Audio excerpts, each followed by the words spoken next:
Hey everyone! Today we're wrapping up on our discussion of Unidentified Anomalous Phenomenon, or UAP, and finishing the fiscal year 2024 AARO Consolidated Annual Report. This report was delivered to Congress during the week of November 11th, 2024, and covers reported events from May 1st, 2023 through June 1st, 2024. This is the final episode in the series.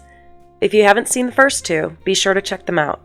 In the first one, we discuss the history of Unidentified Anomalous Phenomenon and include both government and public responses over time. In the second video, I cover the first half of the report. Specifically, I define key terms, then read through the summary, scope, and an overview of incidents. So sit back as I finish reading aloud this report, and if you haven't already, please be sure to subscribe to the channel. Now, let's finish up. B. Diversification and sources of reporting. AARO received the FAA's Civil and Commercial Aviation UAP reporting logs during this reporting period. These logs contained information on UAP incidents, all UAP incidents, reported to the FAA since June 2021. AARO consistently receives UAP reports from the FAA on a weekly basis, which is a significant increase from the previous reporting period and reflects the success of AARO's efforts to strengthen relationships with its reporting partners. All of the UAP reports AARO received during the reporting period were collected through various technical means reported via U.S. military service operational channels or civil or commercial aviation reporting logs provided by the FAA. Analysis of the data relating to any UAP reports is discussed in the following section, and during the reporting period, AARO did not receive any UAP reports collected through National Geospatial Intelligence or Signals, Human, Measurement, and Signatures Intelligence. They received none on those platforms. AARO will continue to strengthen IC partnerships through increasing national reporting. DoD and FAA reports are used to establish the baseline data for many case files. For instance, AARO relies on its IC partners to apply geospatial intelligence tradecraft and analytic methodologies to full-motion video collected by U.S. military aircrews to identify UAP reported through operational channels. Additionally, as individual cases require, AARO searches IC databases for geospatial, signals, human, or measurement and signatures intelligence, and their reports to facilitate its analysis and resolution of cases reported through the sources identified above. 4. Overview of analysis and findings. A. Reported morphologies. Reporting trends of UAP morphologies remain consistent with historical patterns. Unidentified lights and round or spherical or orb-shaped objects made up the bulk of cases in which reports provided distinct visual characteristics. Objects within the other category include unique descriptions such as green fireball, a jellyfish with multicolored flashing lights, and a silver rocket approximately 6 feet long.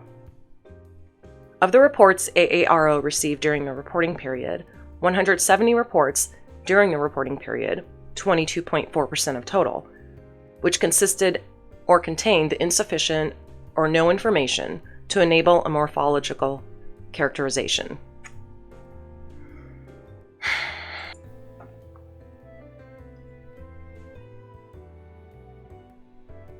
4. Overview of analysis and findings. A. Reported morphologies.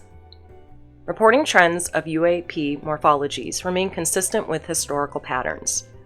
Unidentified lights and round, spherical, or orb-shaped objects make up the bulk of cases in which reports provided distinct visual characteristics.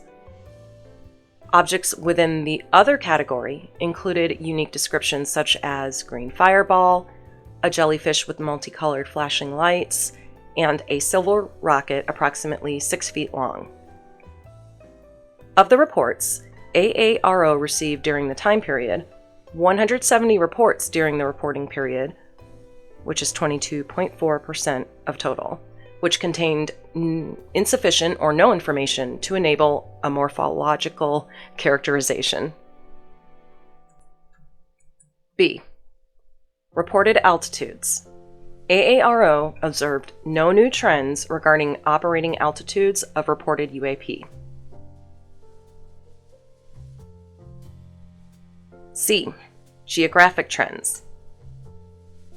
AARO notes a continued geographic collection bias based on locations near U.S. military assets and sensors operating globally.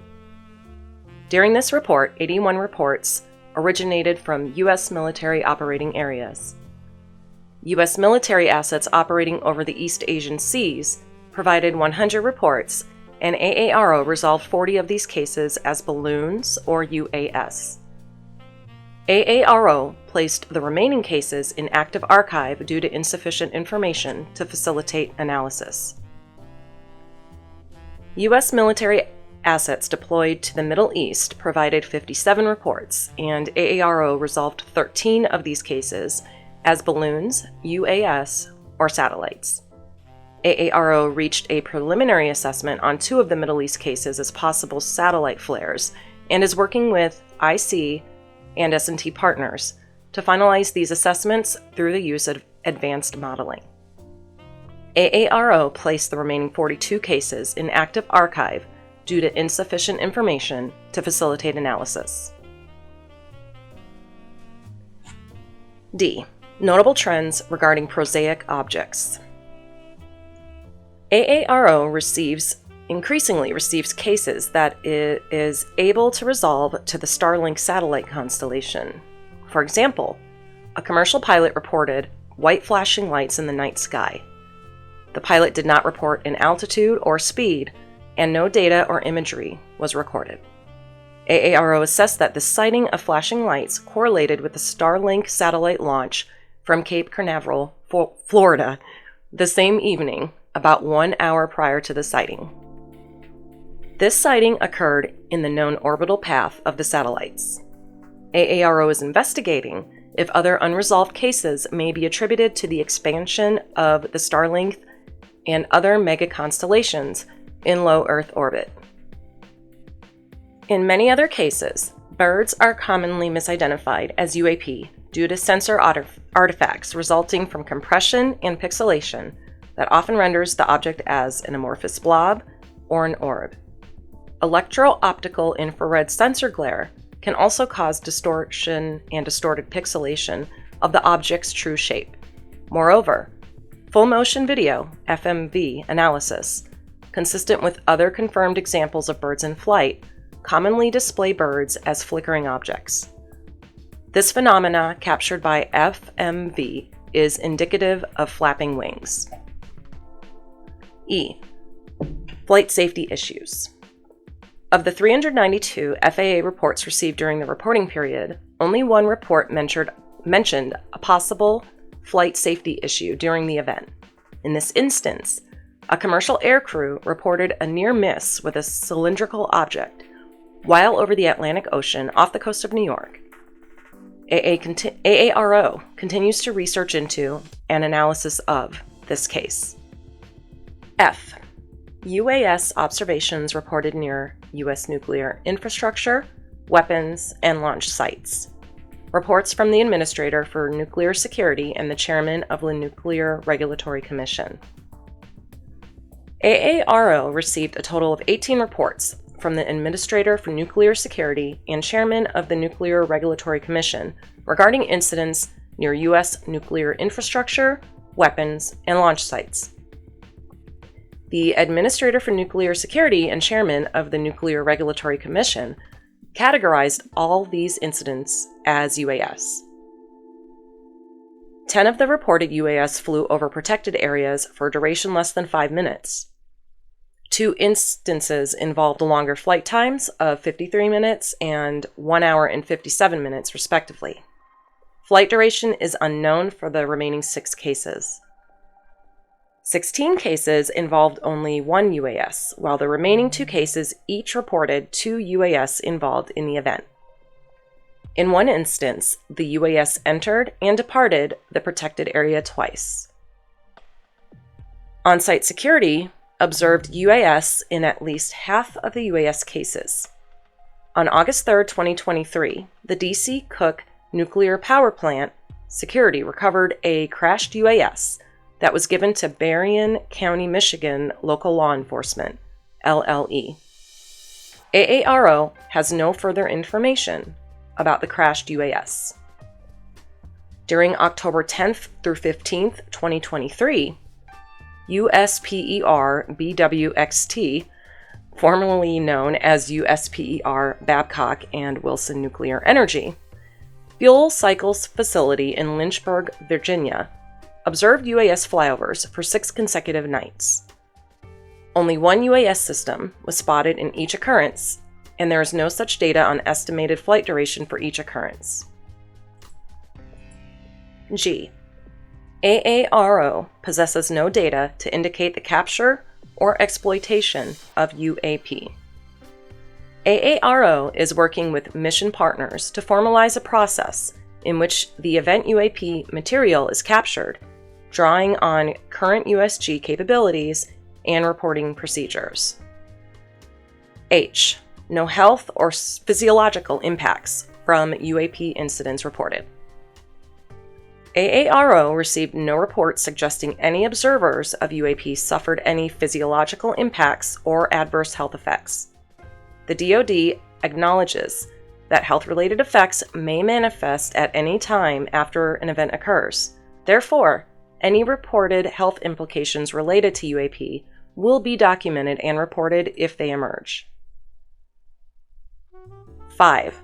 Engagement roles, responsibilities, and reporting. A. Roles and responsibilities of assigned line organizations. Field investigations and ability to respond. In accordance with 50 U.S. Code 3373, AARO executes a strategic partner engagement program in conducting outreach and liaison activities.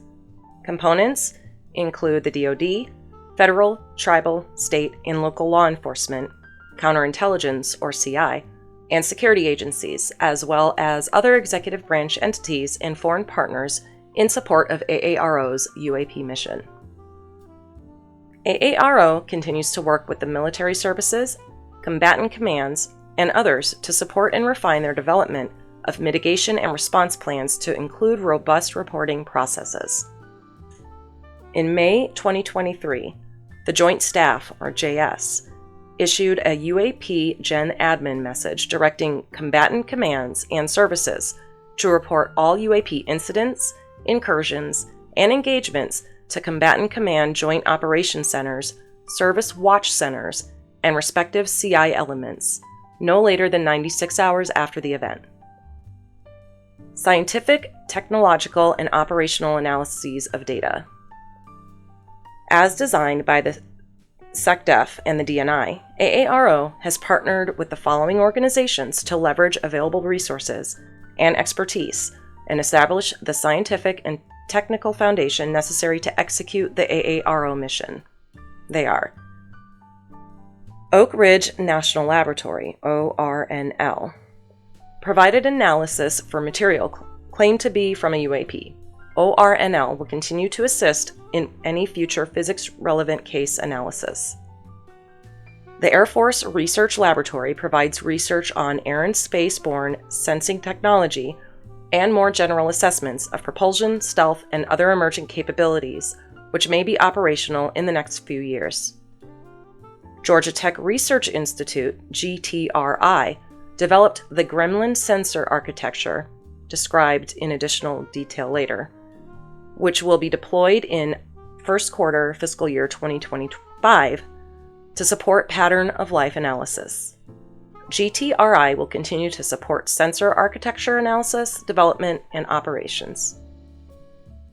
The Massachusetts Institute of Technology, Lincoln Laboratory, is building prototype data processing systems that can operate on FAA and National Weather Service radar systems to determine the viability in detecting and tracking objects that are currently filtered out of the data. NASA is the focal point for academic research and open source analysis on UAP topics.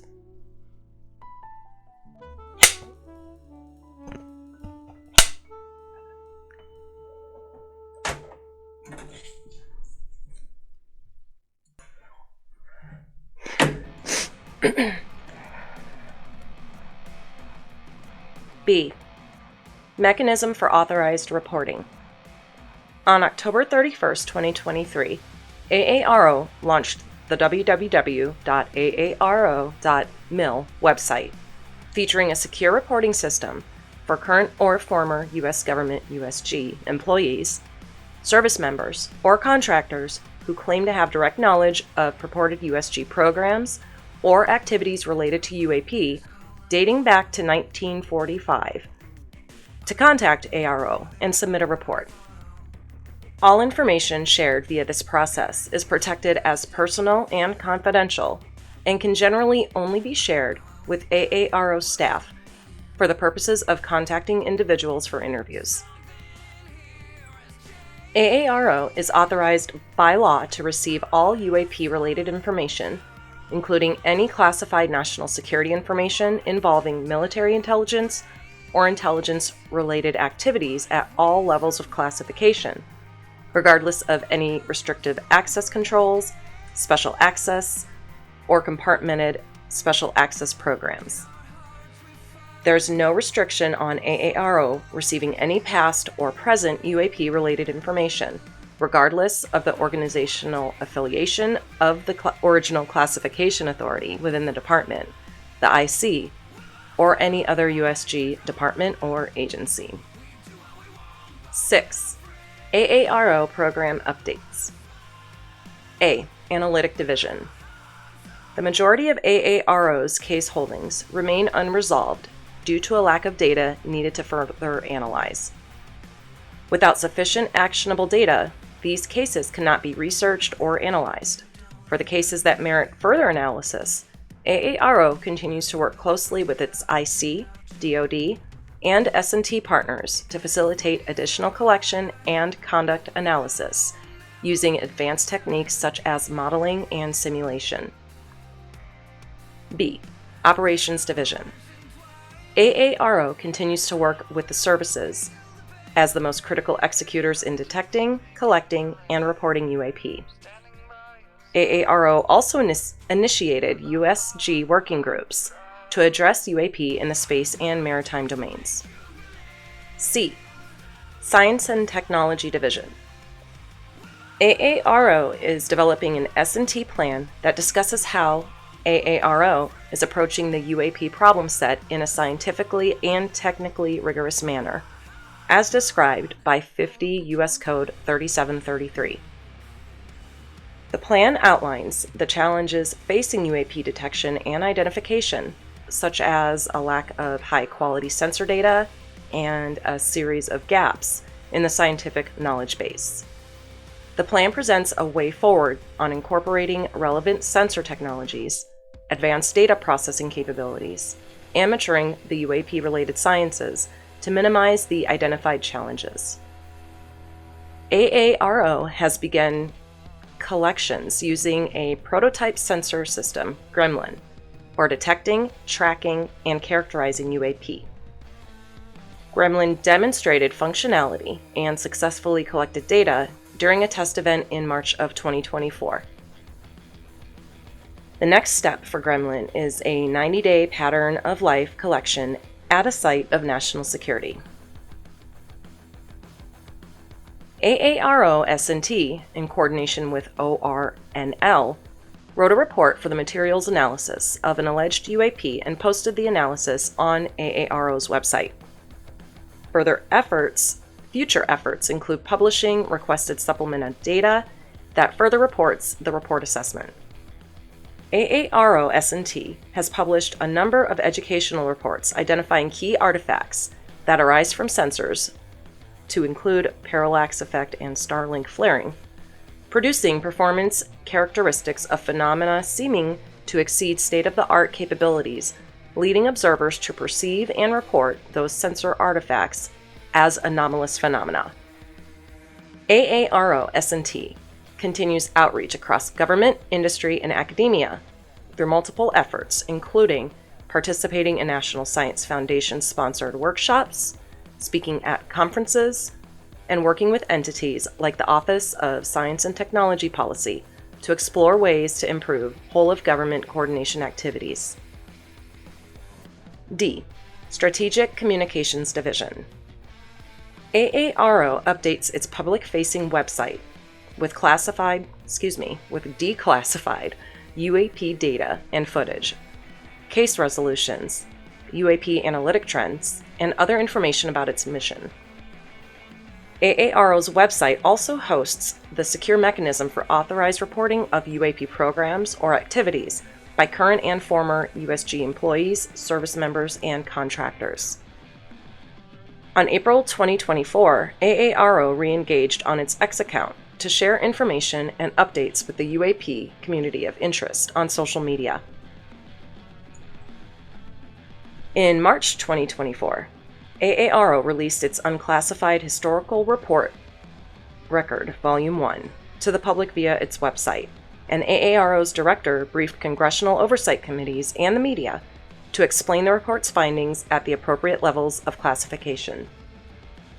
In accordance with the department's commitment of transparency on UAP matters, AARO also posted historical documents relating to Kona Blue, a prospective and not approved special access program that has brought to AARO's attention by interviewees who claimed that it was a sensitive Department of Homeland Security compartment to cover up the retrieval and exploitation of, quote, non-human biologics, unquote. In March 2024, AARO launched an R-Space page for the cleared community and provides monthly updates on its work and findings up to the TS-SCI level to promote increased collaboration and information sharing related to UAP. In spring of 2024, the department reviewed and approved its Gen Admin guidance on UAP reporting and material disposition for public release, which AARO has amplified on its website to promote increased awareness of how service members should report UAP sightings and also how to best handle and transfer all data or recovered material to AARO for further analysis. And this is the conclusion of the report, Part 7, Way Forward. Airborne UAP continued to dominate UAP reporting with 708 of the 757 reports from this reporting period occurring in the air domain. The relationship between AARO and U.S. Air Force, including the National Air and Space Intelligence Center and the Air Force Research Laboratory, continues to deepen and expand in terms of collection, analysis, exploitation, and resolution. AARO will continue to develop partnerships across the USG, academia, and commercial communities. Through these partnerships, AARO will expand its sensor technology capabilities, analytic tool suites, and the UAP-related sciences spanning the space, air, and maritime domains. AARO and NIM-MIL, which is the National Intelligence Manager for Military Integration, are strengthening targeted IC collection to mitigate reporting bias, increase reporting quality, and develop more comprehensive domain awareness. This partnership will help organizations focus on the information they should be seeking from UAP observers to provide valuable, complete reporting for subsequent analysis by AARO and its partners. And that concludes the Consolidated Annual Report for fiscal year 2024 from AARO and to Congress. Just this week, on November 19th, 2024, Dr. John Kozlowski, Director of AARO, met with Congress on the office's work addressing UAP. According to the Director, over 1,600 UAP reports are currently under review. He assured Congress of AARO's dedication to understanding UAP activity, particularly near national security sites. The Director also noted advancements in reducing the stigma around UAP reporting, stressed the agency's desire to enhance their systems of studying UAP through collaboration, both interagency and in academia, and emphasized the importance of transparency and data-driven approaches to enhance public trust and understanding. I suppose only time will tell whether we turn a new page in the discussion and understanding of UAP-related activity. For now, thank you for watching, especially through the end of the video. Please be sure to like, subscribe, hit the notification bell, and we will see you next time.